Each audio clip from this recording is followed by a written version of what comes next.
Is there a difference between red tractor assured wool and non-red tractor assured wool? Yes, there is, in that the red tractor assured wool gives the consumer confidence that the animals have been well looked after and that the farms have undergone independent verification, and also that it's a testament to the traceability of that fibre from farm all the way through to the consumer.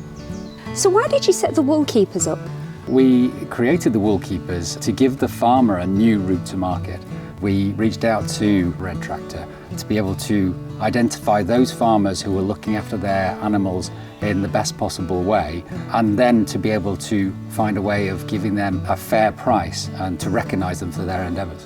What are some of the benefits of using a natural material like red tractor assured wool in a mattress? Well, wool is an incredible fibre. It's a natural, renewable, biodegradable raw material, and one that, when the animals are managed well, can be incredibly positive for the environment.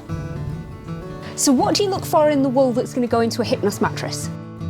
From all the different breeds, with their style of wool being very different, you want to look for something that's got very good loft. So the more it fluffs up, the more comfortable it's going to be. So there are certain breeds that are going to give you a lot more of that fluffiness, and that's really the main thing that we're looking for when we're grading into our types.